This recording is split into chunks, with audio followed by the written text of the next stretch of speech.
Hello, I'm Tim Smith with the Adams County Historical Society, and welcome to another episode of Monuments Monday on a beautiful day on the battlefield. And today we're starting a series on Hancock Avenue and the monuments along Hancock Avenue, mostly associated with the fighting on July 3rd, 1863, or what's known to be called Pickett's Charge. Now, when we study the early history of visitation to the Gettysburg battlefield afterwards, it's interesting to read the accounts.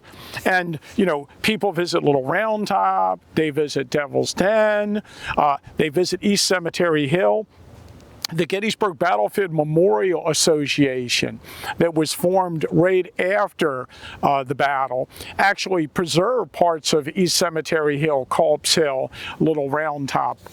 But this area where the Union Army was positioned on July 3rd was not part of those early battlefield acquisitions.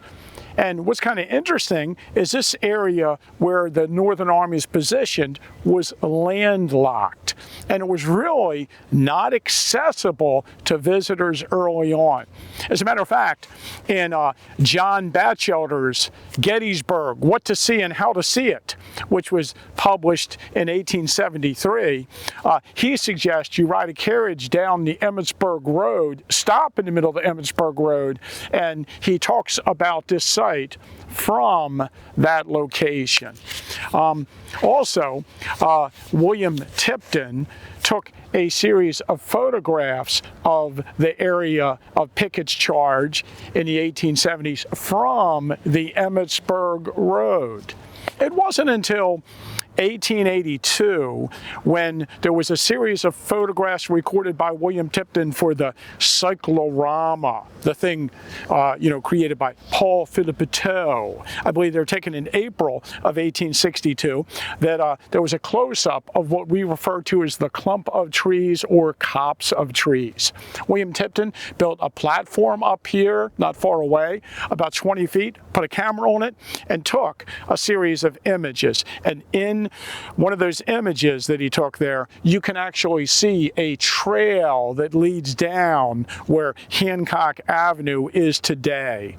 And according to the minutes of the Gettysburg Battlefield Memorial Association, there was a resolution passed in July of 1881 to purchase land and open up a 60-foot avenue, a road with land on either side of it, from Ziegler's Woods to the Weichert Farm.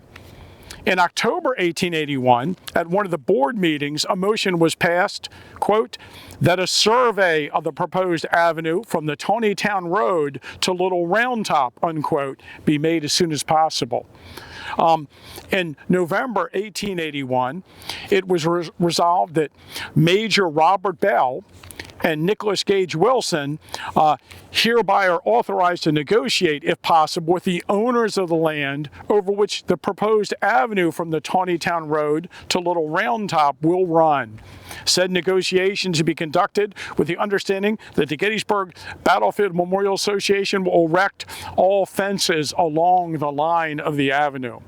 Now, it's interesting, Robert Bell and Nicholas Wilson were both local Adams County residents who were veterans and part of the board of the Gettysburg Battlefield Memorial Association. Robert Bell was a captain of the Adams County Cavalry during the Gettysburg campaign, later major of the 21st Pennsylvania Cavalry, and present at Lee's surrender at Appomattox. He's buried in Great Conewaga Church in Hunterstown. Nicholas Wilson was born in Bendersville and served in the 138th Pennsylvania Infantry and was wounded at the Battle of Monocacy. It's interesting to point out that early on, a lot of the board members of the Gettysburg Battlefield Memorial Association were local residents. And it wasn't until a little bit later that veterans that fought at the battle took more of a prominent role in the organization. After much wrangling In December of 1881, the minutes noted that Peter Swisher was paid $162. George Weichert was paid $110. William Patterson was paid $85. Leander Hummelball was paid $3. Simon J. Kadori was given $139. Basil Biggs got $475. The widow Leister was paid $21. Jacob Benner was given $95. And Frederick Peffer was actually paid $900 for the area of Ziegler's Grove. So these are the people that owned the property at that time along here where the avenue was placed. Now, it turned out that the width of the roadway from the Tawnytown Road to Little Round Top shall be 22 feet, including ditches, except where they macadamized the road, and then it was 16 feet in width. And as I mentioned, in the photographs of April 1882 taken by Tipton, it's obvious that there's just wagon trails and the road was not constructed yet. But in early June of that year, 1882, a newspaper article announced the Battlefield Association have opened a wide avenue on the field following the line of battle from the Baltimore Pike to Round Top. So they did it in the spring and early summer, or the late spring of 1882. Now, originally, it's obvious that this is called Round Top Avenue from the Tawnytown Road to the Round Tops. A side note is that in 1986, this road was made one way by the National Park Service, one way north. And prior to that, this road for many years had been one way south. And of course, originally, it was a two-way road. But according to the minutes of the Gettysburg Battlefield Memorial Association for November 4th, 1887, the avenue from the Tawnytown Road to the base of Little Round Top is to be called Hancock Avenue. Now, General Winfield Scott Hancock, of course, in command of the 2nd Army Corps at the Battle of Gettysburg and wounded on July 3rd, had been a member of the Gettysburg Battlefield Memorial Association since 1881. He died on February 9th, 1886, so it was a year later that they named the avenue for him. In 1888, a monument was placed near the avenue to mark the site where Hancock was wounded in the fighting on July 3rd. And Hancock had personally visited the battlefield on November 19th, 1885, and marked the position where he himself said he was wounded. And we have an image of him near the site he was wounded. And we also have a photograph of him here near the clump of trees or high watermark on that day.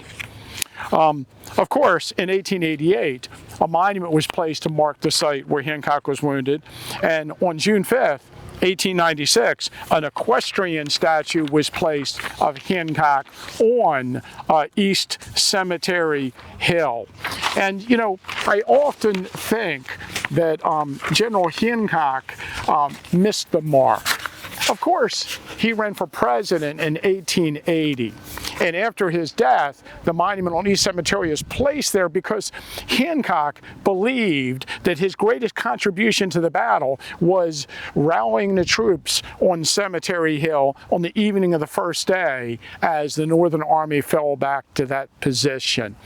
But at that time, he did not realize that once this avenue was open and monuments were placed along here, that emphasis of the battle would be converted into the high watermark of the rebellion and the concept that Pickett's men almost broke through the Union lines.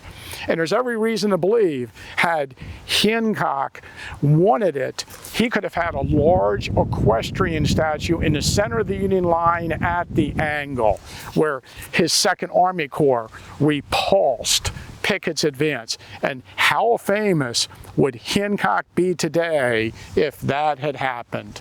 I guess he just had to, his memory will go on through the naming the avenue on which the monuments of his troops are located. Thanks for watching. And if you like the content that we put on our YouTube channel, please like and subscribe and hit the notifications bell so you can learn of our upcoming videos.